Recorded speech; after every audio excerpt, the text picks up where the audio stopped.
ओम शांति। आज 21 मई 2024 के ईश्वरी मधुर महावाक्य सुनते हैं।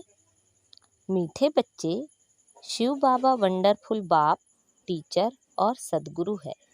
उसे अपना कोई बाप नहीं, वह कभी किसी से कुछ सीखता नहीं, उन्हें गुरु की दरकार नहीं। ऐसा वंडर खाकर तुम्हें याद करना चाहिए। आज की मुरली से प्रश्न है, याद में कौन सी नवीनता हो तो आत्मा सहज ही पावन बन सकती है। उत्तर है, याद में जब बैठते हो तो बाप की करंट खींचते रहो, बाप तुम्हें देखे और तुम बाप को देखो। ऐसी याद ही आत्मा को पावन बना सकती है। यह बहुत सहज याद है, लेकिन बच्चे घड़ी घड़ी भूल जाते हैं कि हम आत्मा हैं, शरीर नहीं। देही अभिमानी बच्चे ही याद में ठहर सकते हैं। ओम शांति। मीठे मीठे बच्चों को यह तो निश्चय है कि यह हमारा बेहद का बाप है, उनका कोई बाप नहीं। दुनिया में ऐसा कोई मनुष्य नहीं होगा जिसका बाप ना हो। एक एक बात बड़ी अच्छी समझने की है, और फिर नॉलेज भी वह सुनाते हैं जो कब पढ़ते नहीं तो मनुष्य मात्र कुछ न कुछ पढ़ते जरूर हैं। श्री कृष्ण भी पढ़ा है। बाप कहते हैं, मैं क्या पढ़ूं, मैं तो पढ़ाने आया हूँ। मैं पढ़ा हुआ नहीं हूँ, मैंने कोई से शिक्षा नहीं ली है, कोई गुरु नहीं किया है। ड्रामा प्लान अनुसार बाप की जरूर ऊंचे ते ऊंचे महिमा होगी। गाया भी जाता है, ऊंचे ते ऊंचा भगवान। उनसे ऊंचा फिर क्या होगा। ना बाप, ना टीचर, ना गुरु। इस बेहद के बाप का ना कोई बाप है, ना टीचर है, ना गुरु है। यह स्वयं ही बाप, टीचर, गुरु है। यह तो अच्छी तरह समझ सकते हो। ऐसा कोई भी व्यक्ति हो नहीं सकता। यही वंडर खाकर ऐसे बाप, टीचर, सदगुरु को याद करना चाहिए। मनुष्य कहते भी हैं, ओ गॉड फादर। वह नॉलेजफुल टीचर भी है, सुप्रीम गुरु भी है, एक ही है। ऐसा कोई दूसरा मनुष्य मात्र नहीं होगा। उनको पढ़ाना भी मनुष्य तन में है। पढ़ाने के लिए मुख तो जरूर चाहिए। यह भी बच्चों को घड़ी घड़ी स्मृति रहे तो भी बेड़ा पार हो जाए। बाप को याद करने से ही विकर्म विनाश होंगे। सुप्रीम टीचर समझने से सारा ज्ञान बुद्धि में आ जाएगा। वह सदगुरु भी है, हमको योग सिखला रहे हैं। एक के ही साथ योग लगाना है। सभी आत्माओं का एक ही फादर है। सब आत्माओं को कहते हैं, मामेकम याद करो। आत्मा ही सब कुछ करती है। इस शरीर रूपी मोटर को चलाने वाली आत्मा है। उनको रथ कहो व कुछ भी कहो, मुख्य चलाने वाली आत्मा ही है। आत्मा का बाप एक ही है। मुख से कहते भी हो, हम सब भाई भाई हैं। एक बाप के बच्चे, हम सब भाई भाई हैं। फिर जब बाप आते हैं प्रजापिता ब्रह्मा के तन में, तो भाई बहन होना पड़ता है। प्रजापिता ब्रह्मा मुख वंशावली, तो भाई बहन होंगे ना। भाई की बहन से कभी भी शादी नहीं होती है, तो यह सब प्रजापिता ब्रह्मा कुमार कुमारियाँ हो गए। तो भाई बहन समझने से जैसे बाप के लवली चिल्ड्रेन ईश्वरी संप्रदाय हो गए। तुम कहेंगे, हम डायरेक्ट ईश्वरी संप्रदाय। ईश्वर बाबा हमको सब कुछ सिखला रहे हैं। वह कोई से सीखा हुआ नहीं है, वह तो है ही सदैव संपूर्ण। उनकी कलाएं कभी कम नहीं होती और सबकी कलाएं कम होती हैं। हम तो शिव बाबा की बहुत महिमा करते हैं। शिव बाबा कहना बड़ा इजी है, और बाप ही पतित पावन है। सिर्फ ईश्वर कहने से इतना जचता नहीं है। बाप कैसे आकर पतितों को पावन बनाते हैं। लौकिक बाप भी है, पारलौकिक बाप भी है। पारलौकिक बाप को सभी याद करते हैं, क्योंकि पतित हैं तब याद करते हैं। पावन बन गए तो फिर दरकार ही नहीं पतित पावन को बुलाने की। ड्रामा देखो कैसा है। पतित पावन बाप को याद करते हैं, चाहते हैं हम पावन दुनिया के मालिक बने। शास्त्रों में दिखाया है, देवताओं और असुरों की लड़ाई लगी, परंतु ऐसा तो है नहीं। अभी तुम समझते हो हम ना असुर हैं ना देवता हैं, अभी हम हैं बीच में। सभी तुमको कूटते रहते हैं। यह खेल बड़ा मजे का है। नाटक में मजा ही देखने जाते हैं ना। वह सब है हद के ड्रामा, यह है बेहद का ड्रामा। इनको और कोई जानते नहीं, देवताएं तो जान भी नहीं सकते। अभी तुम कलयुग से निकल आए हो। जो खुद जानते हैं वह औरों को भी समझा सकते हैं।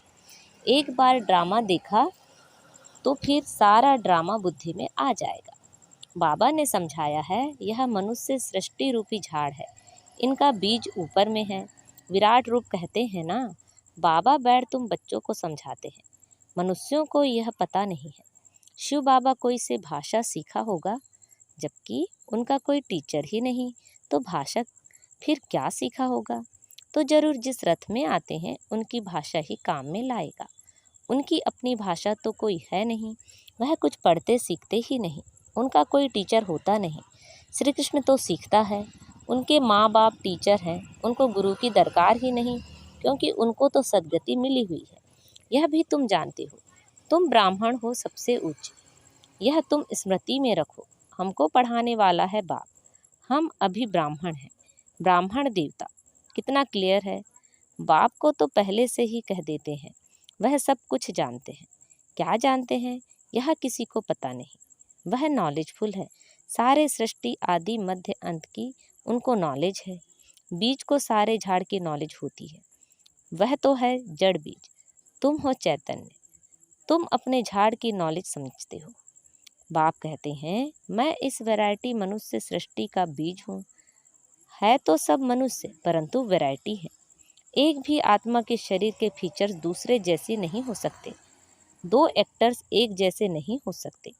यह है बेहद का ड्रामा। हम मनुष्यों को एक्टर्स नहीं कहते हैं, आत्मा को कहते हैं। वो लोग मनुष्य को ही समझते हैं। तुम्हारी बुद्धि में है कि हम आत्माएं एक्टर्स हैं जो शरीर द्वारा डांस करते हैं, जैसे मनुष्य बंदर को डांस कराते हैं। यह भी आत्मा है जो शरीर को डांस कराती, पाड़ बजवाती है। यह तो बहुत सहज समझने की बातें हैं। बेहद का बाप आते भी जरूर हैं, ऐसे नहीं कि नहीं आते।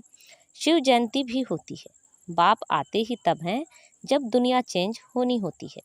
भक्ति मार्ग में श्री कृष्ण को याद करते रहते हैं, परंतु श्री कृष्ण आए कैसे? कलयुग में या संगम पर तो श्री कृष्ण का रूप इन आँखों से देखा नहीं जा सकता, फिर उनको भगवान कैसे कहें?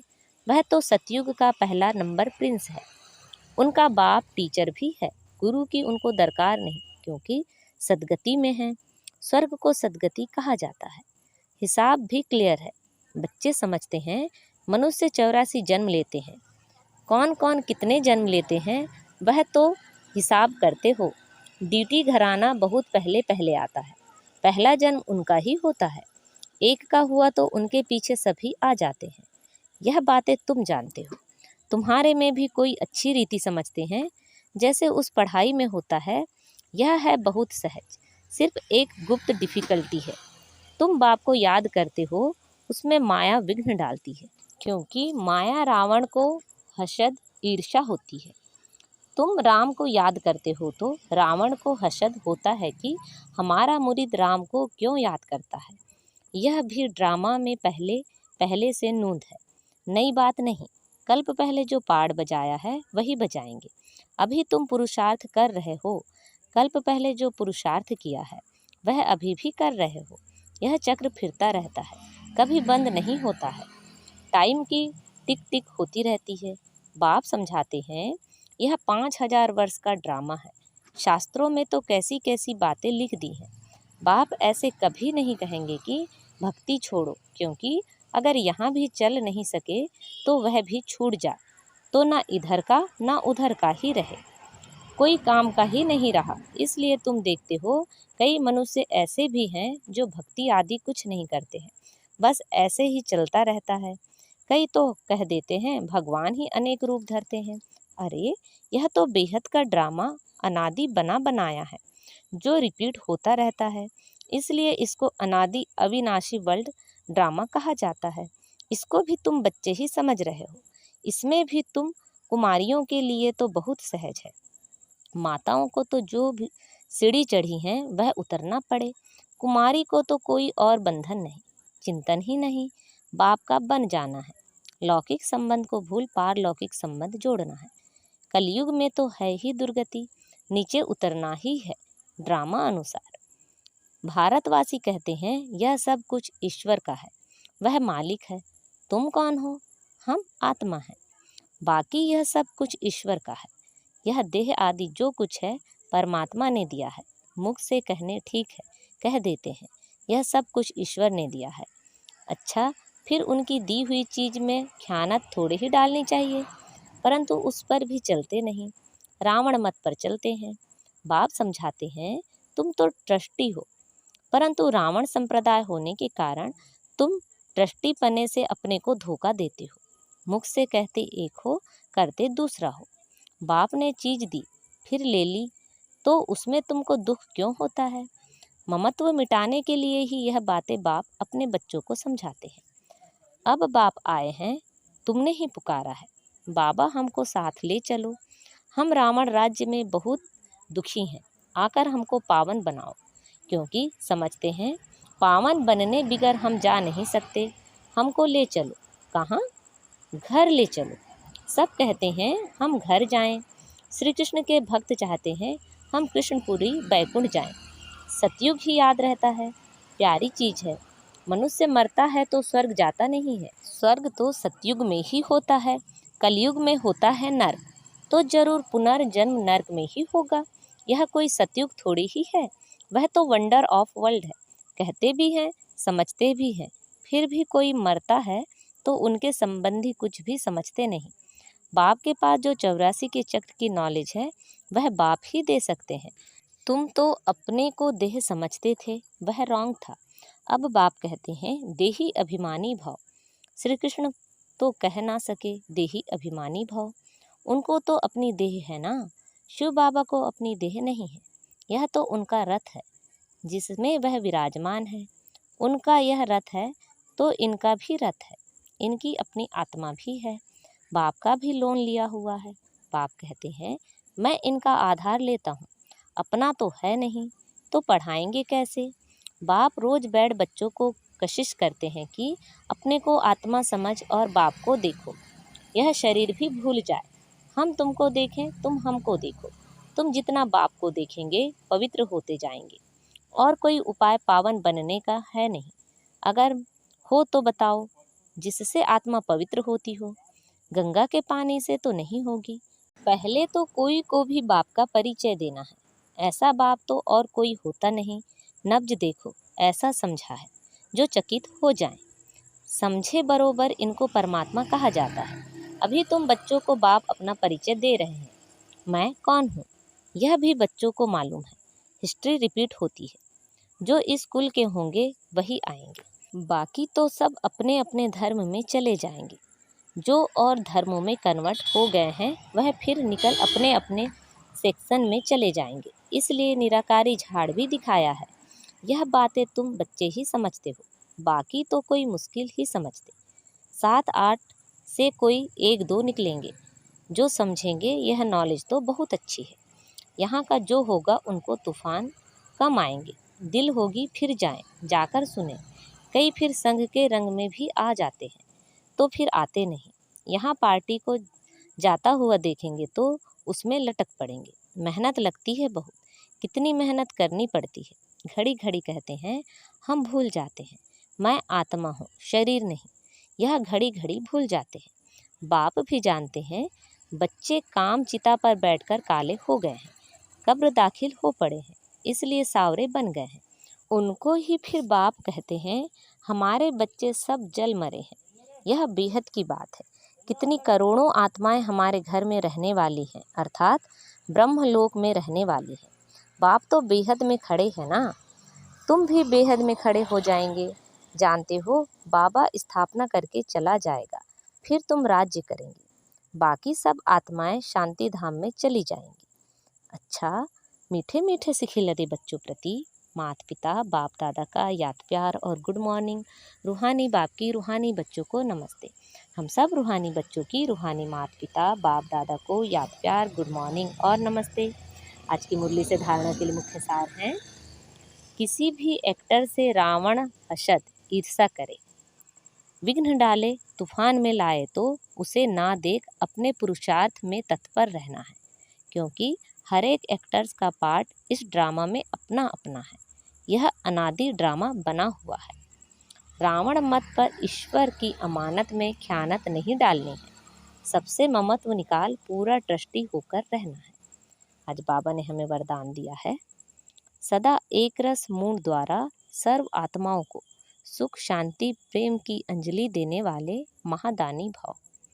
सदा एक रस मूड द्वारा सर्व आत्माओं को सुख शांति प्रेम की अंजलि देने वाले महादानी भाव। आप बच्चों की मूड सदा खुशी की एक रस रहे, कभी मूड ऑफ, कभी मूड बहुत खुश, ऐसे नहीं। सदा महादानी बनने वालों की मूड कभी बदलती नहीं है। देवता बनने वाले माना देने वाले। आपको कोई कुछ भी दे, लेकिन आप महादानी बच्चे सबको सुख की अंजलि, शांति की अंजलि, प्रेम की अंजलि दो। तन की सेवा के साथ मन से ऐसी सेवा में बिजी रहो तो डबल पुण्य जमा हो जाएगा। आज का स्लोगन है, आपकी विशेषताएं प्रभु प्रसाद है, इन्हें सिर्फ स्वयं प्रति यूज नहीं करो, बांटो और बढ़ाओ। आपकी विशेषताएं प्रभु प्रसाद है, इन्हें सिर्फ स्वयं प्रति यूज नहीं करो, बांटो और बढ़ाओ। अच्छा, ओम शांति।